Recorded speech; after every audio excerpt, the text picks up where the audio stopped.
এই যে গানটা একটু আগে হচ্ছিল, আমি এখানে আস্তে আস্তে শুনছিলাম, ভালো হচ্ছিল গানটা। আমাদের মহারাজ যিনি গাইছিলেন তিনিও প্রাণ ঢেলে গেছিলেন। আপনাদের যে সংখ্যায় আপনারা আজকে সমবেত হয়েছেন সেটা দেখে যিনি গায়ের তারও একটা উৎসাহ হচ্ছে। মানুষ বেশি থাকলে শ্রোতা বক্তা তাদের সকলেরই উৎসাহ বেশি হয়। আমি দেখছি বেশ উৎসাহ নিয়ে এবং বেশ বীরত্বের সঙ্গে গানটা আমাদের গায়ক মহারাজ এতক্ষণ গাইছে। এই যে গানটা গাইছিলেন, এমন মধুর নাম আর পাবিনি। 2000 সালের কথা বলছি, 2000 সালের জুন মাস।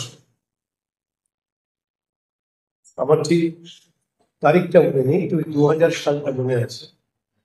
বাগেরহাটে রামকৃষ্ণ মন্দির প্রতিষ্ঠা হলো। আমি সেই সময়ে কলকাতার উদ্বোধনের সম্পাদক। আমাকে বাগেরহাটের, তখন তিনি অধ্যক্ষ মহারাজ ছিলেন, আপনারা অনেকেই তাকে চেনেন, স্বামী পরদেবানন্দ মহারাজ। তিনি আমাকে বললেন, ওখানে আপনাকে যেতে হবে, কিছু বলতে হবে ভক্তদের কাছে। আমি ওনার আমন্ত্রণে সেই বাগেরহাটের মন্দির প্রতিষ্ঠা উৎসবে এসেছি। এবং সেই সময় তিনি আমাকে বললেন, আমার থেকে তিনি বয়সে অনেক বড়, তার অনেক অভিজ্ঞতা, এখন প্রায় 90 বছর তিনি অতিক্রম করেছেন।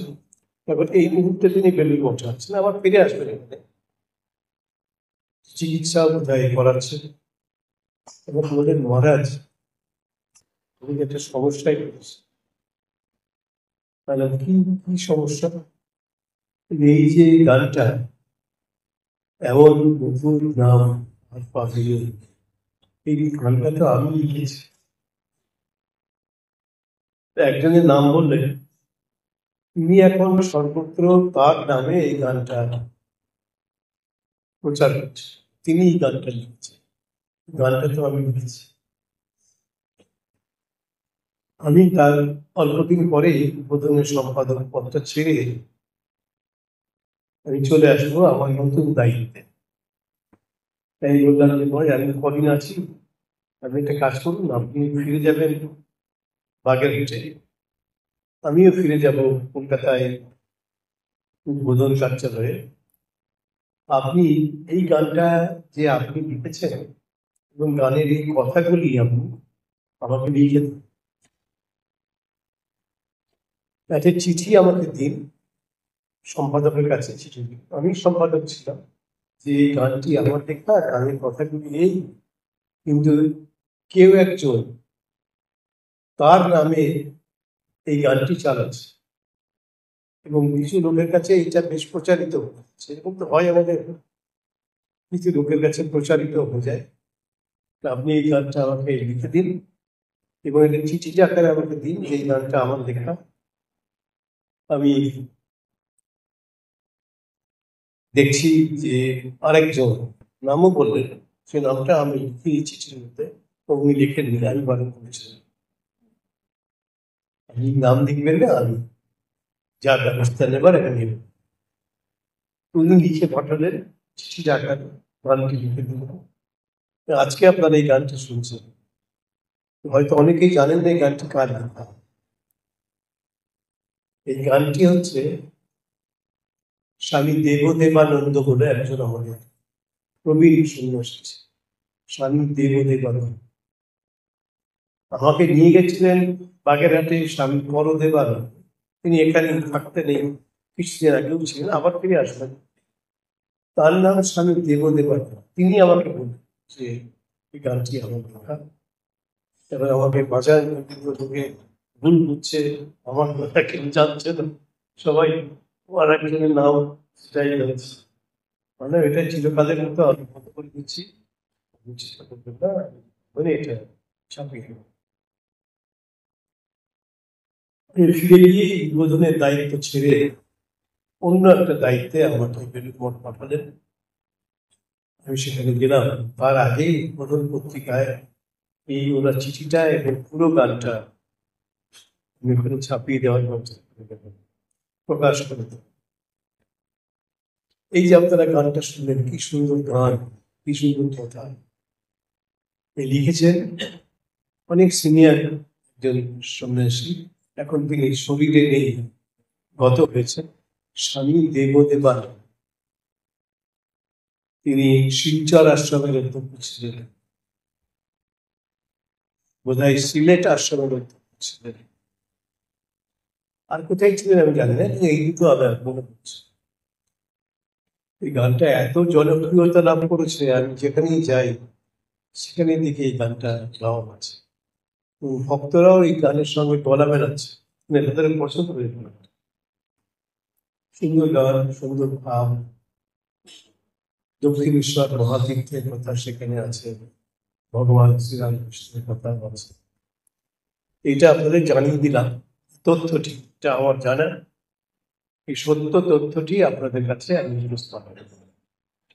যেহেতু আমি ঢোকার মুখে এই গানটা গাওয়া হচ্ছিল, সেই জন্য আমি জানালাম। এবার আমরা আমাদের আলোচনায় আসছি। আমি বললাম 1 মাসের কাছাকাছি সময় আমরা এই ক্লাস থেকে দূরে ছিলাম, যে আমরা অনেকটাই ভুলে গেছি, আমিও ভুলে গেছি, আপনারাও ভুলে গেছেন। আমরা আবার শুরু করছি। যদি আমি শুরু আজকে সেখান থেকে করি, মানে আগের দিন থেকে, তাহলে সেটাও আপনাদের মনে নেই। তাই শুরু করছি একটু আগের আইডিয়া দিয়ে। শ্রীরামকৃষ্ণ মাস্টার মশাইয়ের সঙ্গে প্রথম সাক্ষাৎ হয়েছে, তো কতবার বলেছি, বলতে বলতে আমার মুখে ব্যথা হয়ে গেছে, আপনাদেরও শুনে শুনে কানে ব্যথা হয়ে গেছে। যাই হোক, ভালো কথা তো বারবার শুনলেও কিছু অসুবিধা, বারবার শুনলেও ভালো লাগে, বারবার বলতেও ভালো। তো আমরা বলেছিলাম যে মাস্টার মশাই সঙ্গে শ্রীরামকৃষ্ণের প্রথম সাক্ষাৎকার। এই সাক্ষাৎকারটি কবে হয়েছে সেটা নিয়েও অনেকদিন বিতর্ক ছিল, যে কোন তারিখে হয়েছে। সেই বিতর্কটি এখন শেষ হচ্ছে। এই দেখার তারিখটি হচ্ছে 26শে ফেব্রুয়ারি 1882 খ্রিস্টাব্দে।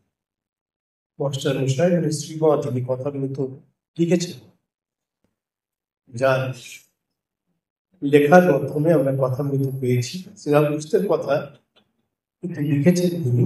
শ্রীম মাস্টার মহেন্দ্রনাথ দত্ত নিজেকে প্রচার করতেন না,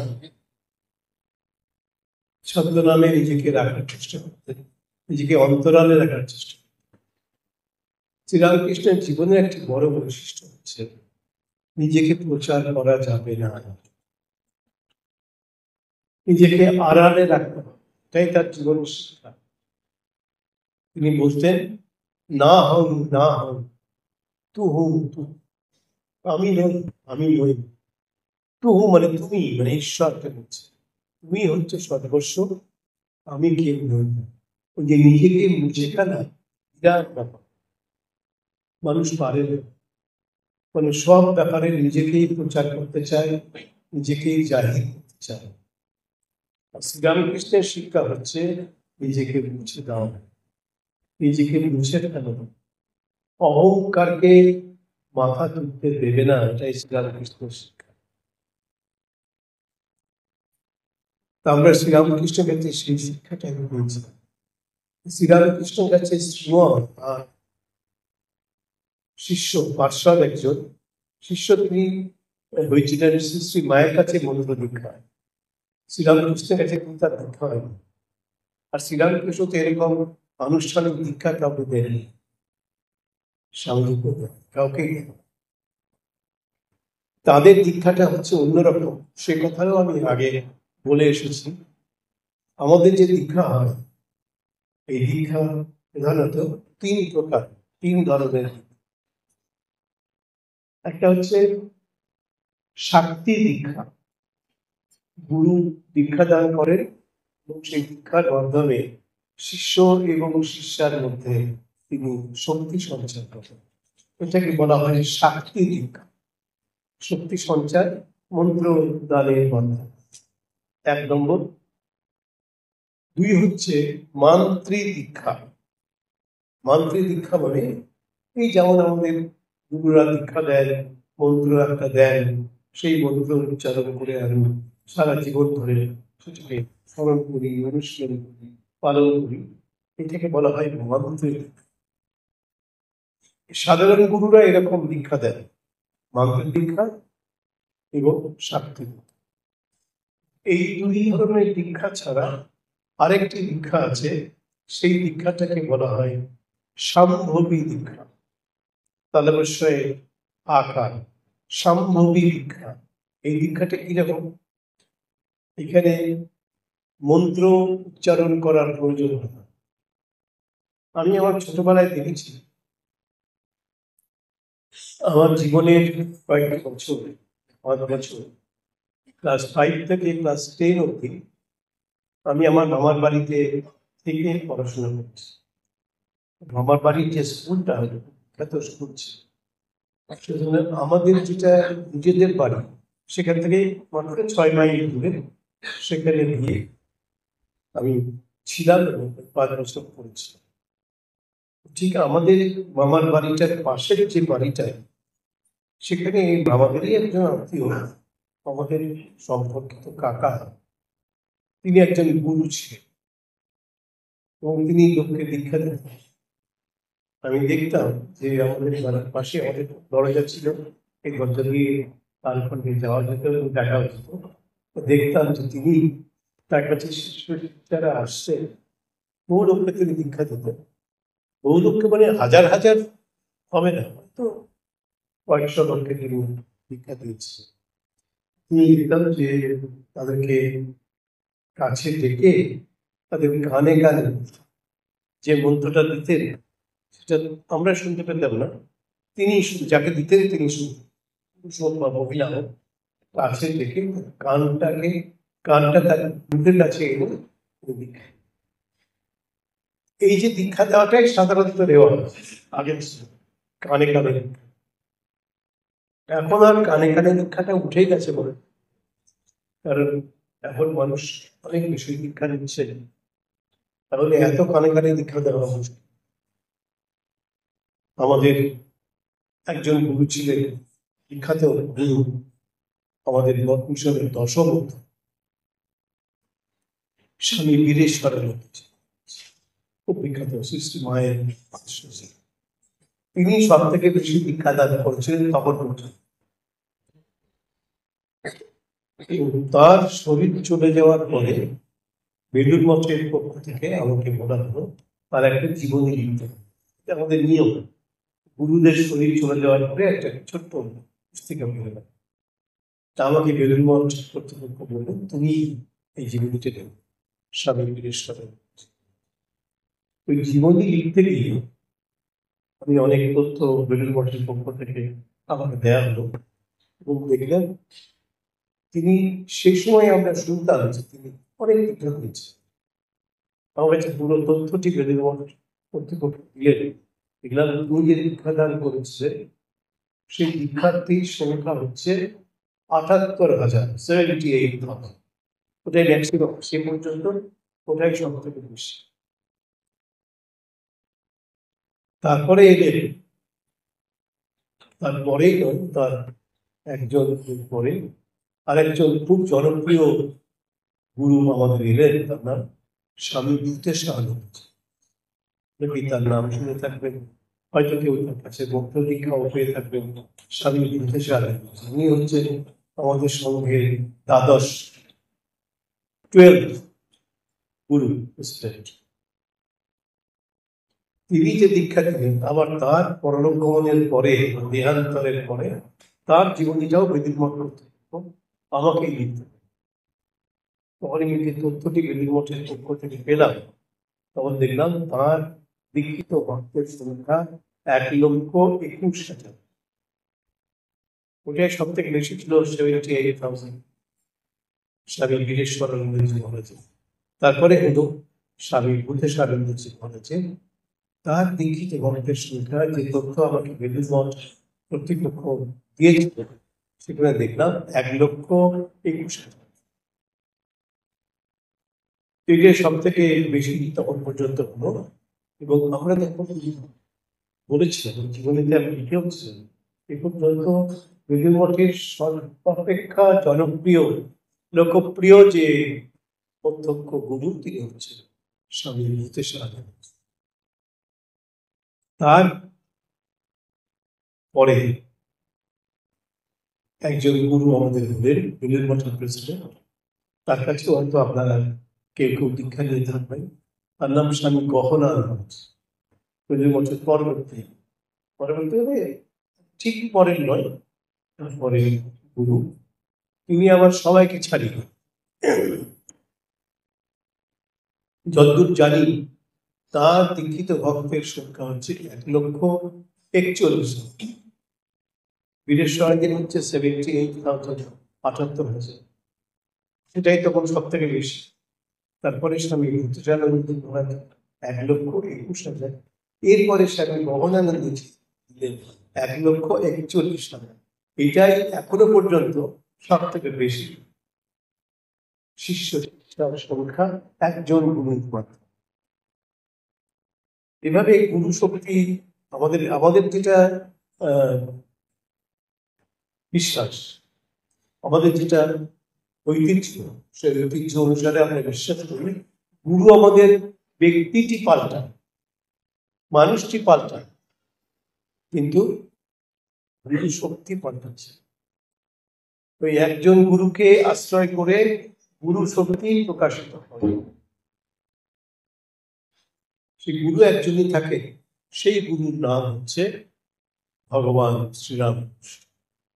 তিনি আমাদের আসল গুরু।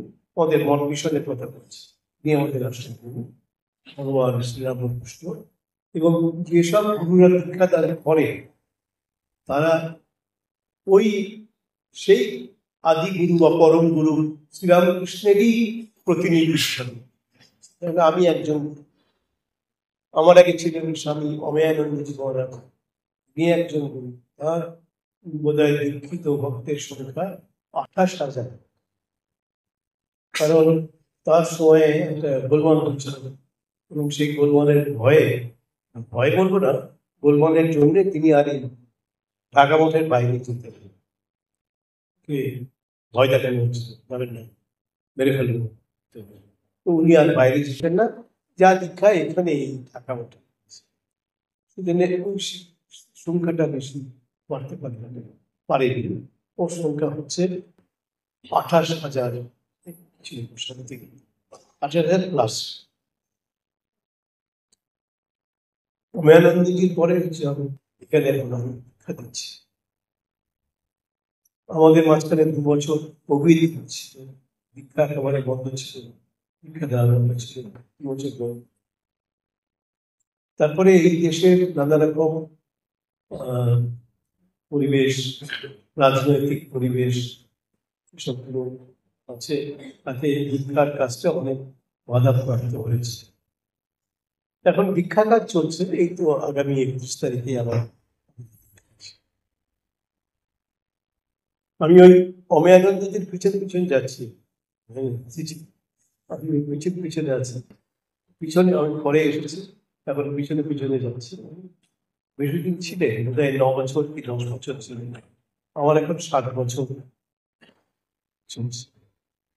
আমি পিছিয়ে আছি বছরের তুলনায় 7 বছর, কিন্তু সংখ্যাটা, দীক্ষার সংখ্যাটা প্রায় ওনার কাছাকাছি চলে গেছে। যদিও 2 বছর দীক্ষা বন্ধ ছিল এই কোভিডের কারণে।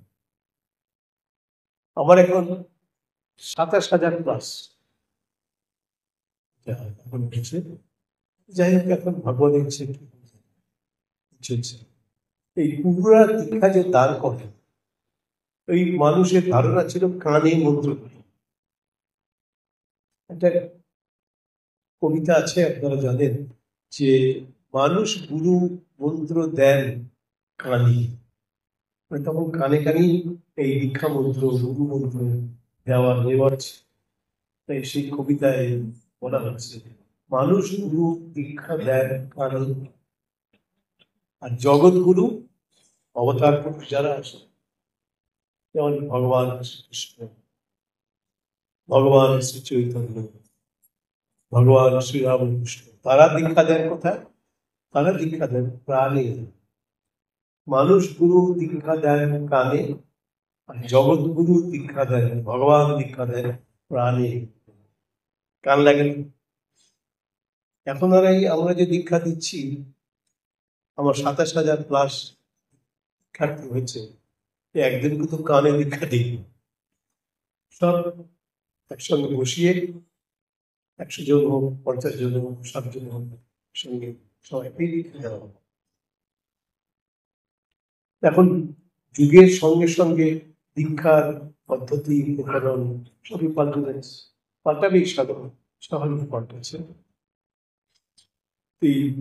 এখন ওই কানে কানে আর মন্ত্র দেওয়ার ব্যাপারটা নেই। যাই না কুলগুরুরা কি দেন, রাতে 2-4 জনকে দীক্ষা দেন, হয়তো কানে দেওয়া সম্ভব, এমনিতে যদি বেশি সংখ্যায় দীক্ষা দিতে হয়, কানে কানে দেওয়া হয়।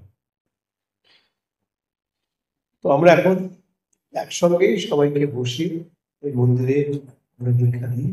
ঢাকায় যেমন এই মন্দিরে দীক্ষা হয়, যেখানে আমরা দীক্ষা দিতে যাই, এই তো যাবো 3 তারিখে যাবো রাজশাহী, বগুড়া, সব জায়গায় যাবো, ওখানে ওই মন্দিরে দীক্ষা হবে।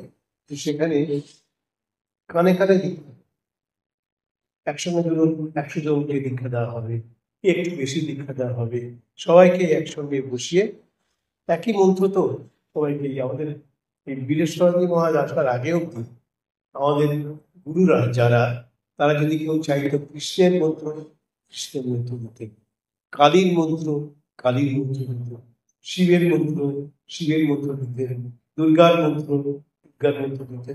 যখন এই বীরেশ্বরজি মহারাজ আসার পর আমাদের দশমধ্য ভেরি পাওয়ারফুল শ্রী শ্রী মায়ের শিষ্য, তিনি ঠিক করলে সবাইকে একটাই মন্ত্র, শ্রীরামকৃষ্ণ। তখন আমরা শ্রীরামকৃষ্ণ মন্ত্রই সবাই, এবং কানে কানে কাউকে দেওয়া, কারণ ওই 27,000+ আমি দীক্ষা দিচ্ছি, যদি কানে কানে দিতাম পারতাম না। সবাইকে বসিয়ে দীক্ষা দিতে পারি বলে, একই মন্ত্র সবাইকে দীক্ষা দিতে পারি বলে এই 27,000। আমার মহান পূর্বসূরি স্বামী অক্ষরানন্দ, তিনি প্রথম বেলুড় মঠের গুরুরাজ সারে দীক্ষা দানের অধিকার স্বামী অক্ষরানন্দ।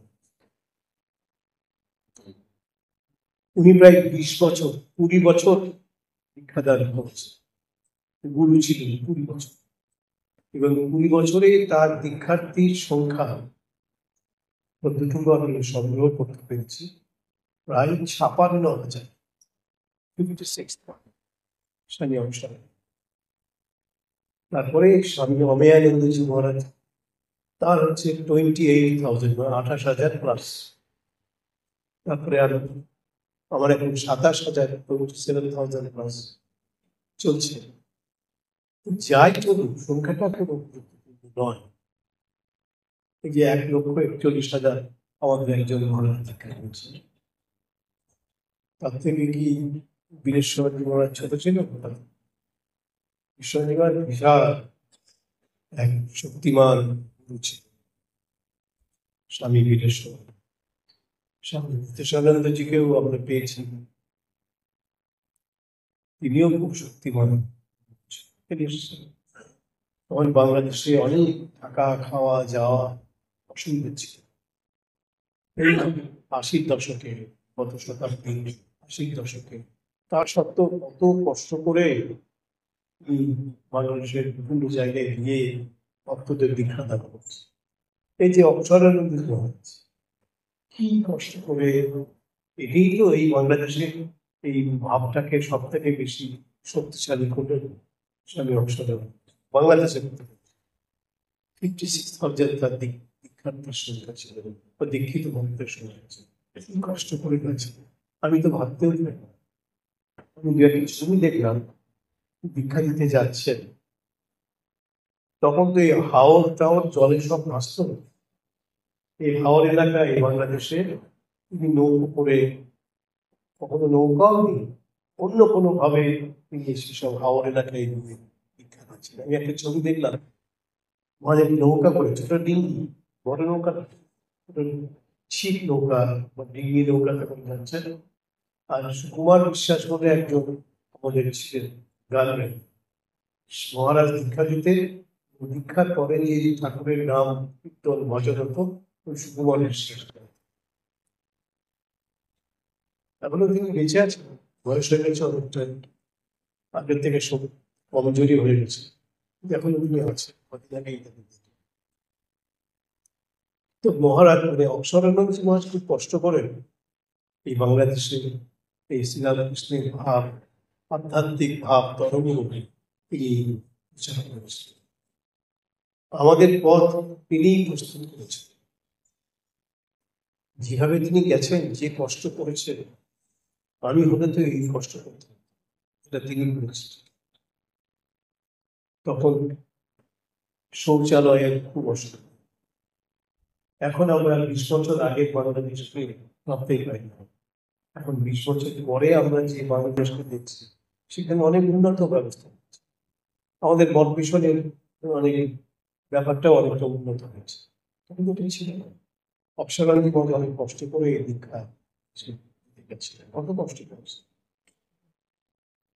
আমার মহান পূর্বশ্রীর স্বামী অবসরানন্দজি, তার নাম তুলেছি শ্রদ্ধার সঙ্গে, এবং তিনি এই বাংলাদেশের এই যুদ্ধের পরে এই রামকৃষ্ণ ভাবকে, ধর্মের ভাবটাকে এতটা শক্তিশালী করে তুলেছে।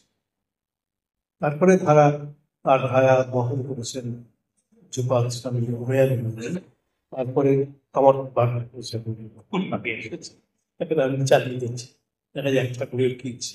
কিন্তু মানুষের কাছে আমরা অনেক সহজে এখন পৌঁছতে পারি, তো মানুষ অনেক সহজে আমাদের কাছে পৌঁছতে, তাদের সময় অনেক কষ্ট করতে হচ্ছে, অনেক লড়াই করতে হচ্ছে, অনেক কঠিন পরিবেশ পরিস্থিতির সঙ্গে তাদের থাকতে হচ্ছে। এটা আমি ওদের পরে এসেছি বলে আমার অনেক সহজ আছে এখানে আসা, এখান থেকে ওখানে যাওয়ার। আমি 3 তারিখেই যাবো আমার রাজশাহী, বা তারপরে যাবো বগুড়া। এখন যাতায়াতের পদ্ধতি অনেক সহজ হয়েছে, অনেক সহজে আমরা যেতে পারি। ওরা আমার পশুরা অনেক কষ্ট করছে, যেমন অমেয়ানন্দজি, তাকে দেখেন থ্রেড তিনি গেছিলেন দিনাজপুর, দীক্ষা দিতে গেছিল, যে এমন ভয় দেখানো হলো যে আপনি তাড়াতাড়ি এখান থেকে 5 তারিখ ওঠার, আপনাকে শেষ করবেন। উনি এই যে ফিরে এলেন দিনাজপুর থেকে ঢাকাতে, তারপরে আর বাইরে যায়, কারণ আবার কি একটা গোলমাল হবে, আবার ডামাডোল হবে দেশে, এসব কারণে হয়তো তিনি জানেন। তিনি নির্ভীক মানুষ ছিলেন, পশ্চিম বাংলা থেকে এসেছিলেন, জয়রামবাটি মাতৃমন্দিরে তিনি অধ্যক্ষ ছিলেন, সেখান থেকে এসেছিলেন। সেখানে তার প্রধান যে রাজনৈতিক দল তখনকার ছিল, তাদের সঙ্গে তিনি টক্কর হয়ে গেছিলেন, বিতুলক যেখানে থ্রেড দেওয়া হলো। তারপরে উনি জানিয়ে, তারপরে আমার উপর দিয়ে কিছু কম যায়নি, যাচ্ছে, তাতে আমার কিছু আপনাদের সকলের সহযোগিতায়, ঠাকুর মহাস্বামীজির কৃপায় আমি তো আমার কাজ করে চলে যাচ্ছি, কোনো ভীতির কাছে আমি মাথা নত করিনি, করবো। কোনো ভীতি প্রদর্শনের কাছে আমি কখনো মাথা নত করিনি, কোনোদিন করবো। এটা খুব জীবন, কারণ আমার জীবন তো তাদের পায়ের লীলা আছে। শ্রীরামকৃষ্ণ, শ্রী শ্রী মা এবং স্বামীজির পায়ে আমার জীবনকে তো আমি নিবেদন হয়ে গেছে, ভয়ের কোনো জায়গা। এখন দেখা যাবে ঠাকুরের কি ইচ্ছে, পরিস্থিতি বাংলাদেশের কোনো সময় তো ভালো থাকে। বাংলাদেশের জন্মের পর থেকে তারা ভেবে দেখুন, কোনো সময় কি বাংলাদেশের পরিস্থিতি শান্তির ছিল, বরং আমি আসার পরে গত 6 বছর এই 1 বছর বাদ দিয়ে তার আগের 6 বছর আমরা খুব স্বাভাবিক সহজভাবে এই দেশের এই প্রান্ত থেকে সেই প্রান্তে কাজ করেছি। কখনো কোনো অসুবিধের মধ্যে পড়িনি। আমি অন্তত কোনো অভিজ্ঞতা আমার সেরকম হয়নি। মায়ের কৃপায় ঠাকুরের কৃপায় সেই এখন ভবিষ্যতের দিনগুলো কেমন যাবে আমি তো ভবিষ্যৎ দ্রষ্টা আর ভবিষ্যৎ বক্তারা জানি না। তো আমাদের এইটুকু বলতে পারি, ভয় বলে কোনো জিনিস নেই। জীবনের ভয় নেই। ঠাকুরমা স্বামীজির কৃপায় এই জীবনের জন্য কোনো ভয় নেই। যাবে তো শরীর যাবে, দেখি আছে। একটা জিনিস ঠিকই যে আমার আগে কিন্তু এখানে অনেকে আসতে সাহস পেত। এবং আমি যখন ছেড়ে দেবো তখনও আমার কজন আসতে সাহস পাবে এখানে বাংলাদেশে, কারণ ভারত থেকে তো দীক্ষা তিনি দেবেন তাকে আসতে হবে। এটা কঠিন ব্যাপার। পরিস্থিতি যেভাবে যাচ্ছে এবং যা চলছে, যদিও আমাদের কোনো অসুবিধা নেই। রামকৃষ্ণ বনমিশন খুব স্বচ্ছন্দে স্বাধীনভাবে নির্বিবাদে আমরা দেশের বিভিন্ন প্রান্তে যাই এবং কাজ করি। আমাদের কাজ আমরা করে চলছি, কোনো অসুবিধার সামনে দেশের পরিস্থিতি হলে করা যাবে। এবং আমরা বিশ্বাস করি যে ভগবানের আশীর্বাদে, ভগবানের কৃপায়, তাদের সকলের সহযোগিতায় আমাদের কাজের কোনো অসুবিধা নেই। এতদিন যখন হয় হবে, মানুষের মনের মধ্যে একটা সাহস যে আমরা ভয় পেয়ে যাই, আমরা বলি না যাবো না, ওদের সাহস বেড়ে যায় এবং সেটা সেই সুযোগ তাদের দেওয়া হয়, দেব না। আপনারা সকলেই ভালো থাকবেন এবং আপনাদের সকলের সহযোগিতা, শুভেচ্ছা আমরা আমাদের এই ধর্ম প্লাবনের কাজটি আমরা করতে পারবো। এবং দেখছি তো ভালোই চলছে, কোনো অসুবিধা হচ্ছে। অনেক বেশি মানুষ আগের থেকে বেশি আমাদের কাছে আসছে, আমরা পাচ্ছি। তার মানেটা কি? দেশে একটা পরিবেশ নিশ্চয়ই আছে, পরিস্থিতি নিশ্চয়ই অনুকূল আছে, এত ভূগোলের মধ্যেও আছে সেই পরিস্থিতি। এবং যেসব ভক্তরা দীক্ষার জন্য আসছে, এবার আমাদের তো এই দীক্ষা হবে আগামী 31 তারিখে। এর মধ্যে শুনলাম 80 বোধহয় ছাড়িয়ে গেছে, দীক্ষার্থীর সংখ্যা 80 অতিক্রম করে গেছে। সাধারণত আমরা যে ঢাকায় থাকি, এটা অমেনের সময় 30-35, বড় জোর 40, এর বেশি হতে হয়। এখন আমি যে দীক্ষা দিয়ে যাচ্ছি এ তো 80-90-100 এসব। সুতরাং মানুষের সারা তো পাচ্ছি, মানুষ তো আসছে, মানুষের মধ্যে এই চাওয়াটা তো আছে, এই চাওয়াটা দেখেই আমরা উৎসাহিত হতে। আপনাদের সহযোগিতায় আমাদের কাজ নিশ্চয়ই সুগম হবে, এটা নিশ্চিত।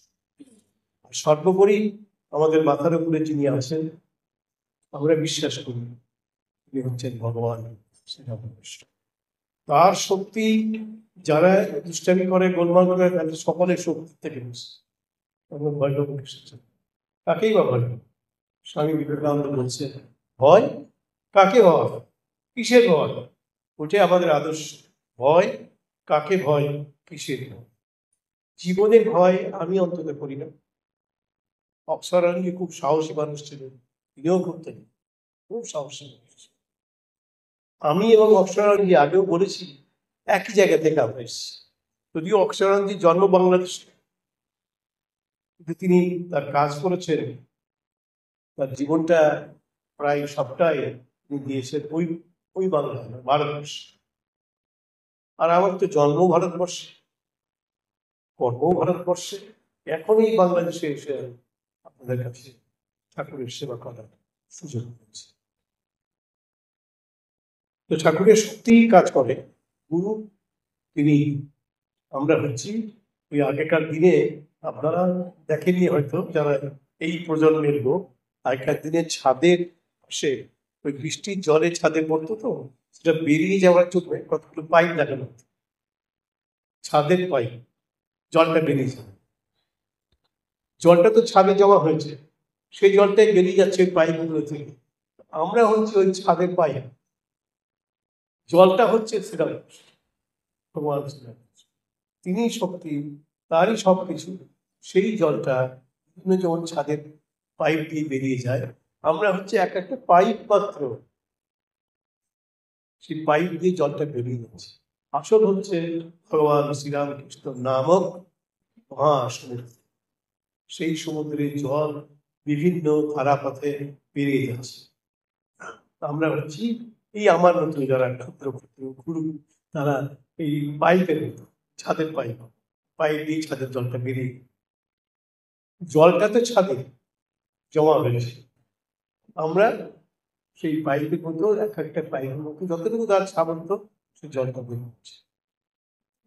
গুরু কিন্তু একজন, আমাদের এটা ঐতিহ্য, এটা আমাদের ঘরানা, রামকৃষ্ণ ঘরানা। আমাদের গুরু হচ্ছেন একজনই, তিনি শ্রীরাম মহর্ষি।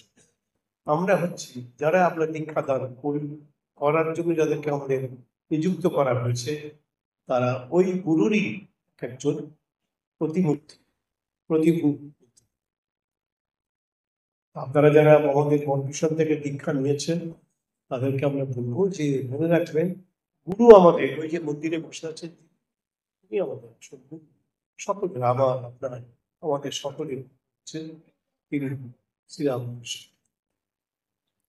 তাঁরই শক্তি আমাদের মধ্য দিয়ে কাজ করছে বলে আমাদেরকে বলা হচ্ছে, আমাদেরকে বোঝানো হচ্ছে। আমরা সেটাই বিশ্বাস করি। আপনারাও যারা এখান থেকে আশ্রয় লাভ করেছেন, মন্ত্র দীক্ষা লাভ করেছেন, তাদের সকলের গুরু হচ্ছেন শ্রীরামকৃষ্ণ। এখানে গুরুবাদী কোনো সাম্প্রদায়িকতার স্থান নেই। আমার গুরু, ওর গুরু, এই ভাবটাকে আমরা কখনোই বরদাস্ত করি। এটাই স্বামী বিবেকানন্দ আমাকে সাবধান, আমাদের সবাইকে সাবধান করছে। গুরু একজনই, ভগবান শ্রীরামকৃষ্ণ। আমরা হচ্ছে এক একজন, তার এক একজন ছোট ছোট বার্তা বহন। স্বামী শিবানন্দ মহারাজ ভগবান শ্রীরামকৃষ্ণের সাক্ষাৎ পার্শ্ব ছিলেন, স্বামী বিবেকানন্দের গুরু ভ্রাতা ছিলেন। তিনি বলতেন, আমি বাবা ওইসব বুঝি না, খুব সাদা সিধে মহাপ্রাণ মানুষ, বিরাট মানুষ, আমি বাবা ওসব বুঝি না, আমি এই মুঠো মুঠো ফুল তুলে নিয়ে ওই ঠাকুরের পায়ে দিই, ভগবান শ্রীরামকৃষ্ণের পায়ে। কালা ফুল যাদেরকে দীক্ষাদান করছে মহারাজ হচ্ছে, যাদেরকে আমরা দীক্ষাদান করছি, তারা হচ্ছে ওই ফুলের মতো। আমি ওই ফুলগুলো নিয়ে মহাপুরুষ মহারাজ স্বামী শিবানন্দ হচ্ছে ঠাকুরের পায়ে অঞ্জলি অঞ্জলি সমর্পণ। অর্থাৎ যারা আমরা মন্ত্রিসন থেকে দীক্ষা পেয়েছি, সে এখানেই পাই, এদের মঠেই পাই, অন্য কোনো কেন্দ্রে চট্টগ্রামেই পাই, সিলেটেই পাই, সবাই কিন্তু আমরা ওই একই গুরু শ্রীরামকৃষ্ণের শিষ্য শিষ্যা। এটা আপনারা বলে যান। সেই জন্য স্বামী বিবেকানন্দ বলছেন, কখনো আমার গুরু, ওর গুরু, এই ভাব আনবে না। আমাদের সকলের গুরু হচ্ছে শুধুই শ্রীরামকৃষ্ণ। যাদের কাছে আমরা ব্যক্তিগতভাবে দীক্ষা লাভ করে থাকি, ওরা আমাদের গুরু হতে পারে ব্যক্তিগতভাবে, তো আসল গুরু আমাদের সকলের কমন গুরু তিনি হচ্ছেন শ্রীরামকৃষ্ণ। এটা মনে রাখবেন। এই জন্য এখানে কোনো আন্তঃসাম্প্রদায়িকতা নেই, ভেতরে কোনো এরকম সেক্টেরিয়ান কমিউনাল ভাব নেই। জন্য এটা আমাদের মিশন এখনো শক্তির সঙ্গে এগিয়ে যাচ্ছে, কারণ এই আন্তঃসাম্প্রদায়িকতা ভয়ঙ্কর ব্যাপার, এটা থাকলেই আমরা আবার ডুবে যাই। স্বামীজি বলতেন, শিকাগো ধর্ম মহাসভায় তিনি একটি গল্প বলেছেন, এটা বলে আমি আজকে শেষ করি। আন্তঃসাম্প্রদায়িকতা, ছোট ছোট জায়গাতে যে সাম্প্রদায়িক ভাব, তাকে বলে আন্তঃসাম্প্রদায়িকতা। তিনি একটা গল্প বলেছিলেন, কুয়োর ব্যাঙের গল্প। স্বামী বলছেন, সমুদ্রের একটি ব্যাঙ সমুদ্রের জলে বিচরণ করে, সে একদিন কোনোভাবে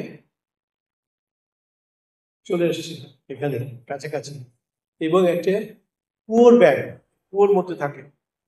কুয়ো তো দেখেছেন, এখন আর কুয়ো দেখা যায় না, এখন তো আপনারা বাড়িতে রানিং ওয়াটার পান, ট্যাপ করে দিলে জল বেরিয়ে যাচ্ছে।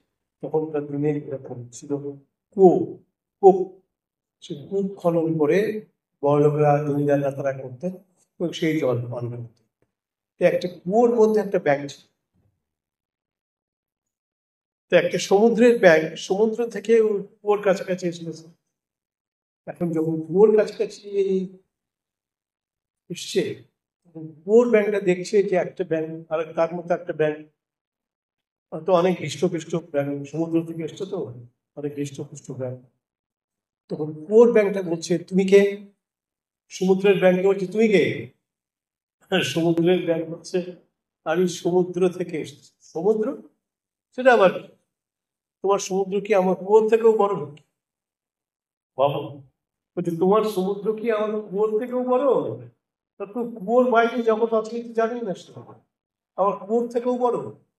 তখন সমুদ্রের ব্যাঙ হাসতে হাসতে বলছে, ভাই সমুদ্র কত বড় তোমাকে আমি কি করে বোঝাই বলো তো? তুমি তো কুয়োর মধ্যেই জন্মেছ, কুয়োর মধ্যেই বড় হয়েছে, এখন কুয়োর মধ্যে আছো, তুমি সমুদ্র কি জিনিস তোমাকে আমি কি করে বোঝাই?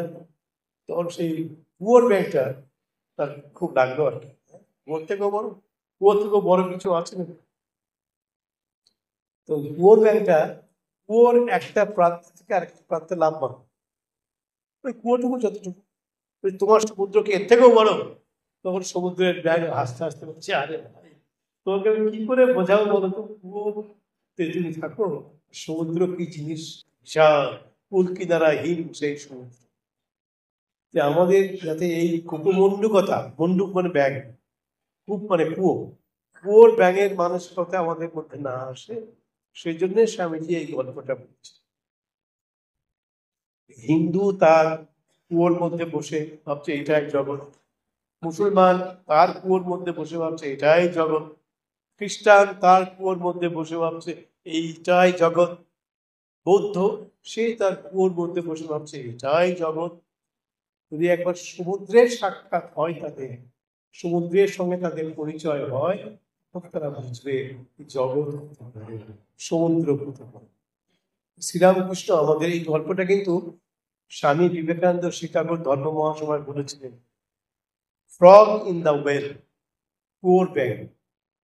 আমরা কথা একটা বলি কুকুমন্ডুক, মন্ডুক মানে ব্যাঙ, যে কূপের মধ্যে কুয়োর মধ্যে থাকে তাকে বলে। এই গল্পটা কিন্তু স্বামীজি শিকাগোর ধর্ম মহাসভায় বলেছিলেন এবং খুব জনপ্রিয়তা এই গল্পটা বলে লাভ করেছে, হাততালি পেয়েছে। এই গল্পটা কিন্তু আমি দেখলাম কথার মধ্যেই আছে, অর্থাৎ মূল গল্পটা শ্রীরামকৃষ্ণের মুখ থেকে প্রথম শোনা গেছে। শ্রীরামকৃষ্ণ এই প্রথম এই গল্প। স্বামী বিবেকানন্দ বলতেন, আমি নতুন কোনো কথা বলিনি, যা আমি আমার মহান গুরুদেবের কাছ থেকে শুনেছি সেটাই আমি আপনাদের কাছে।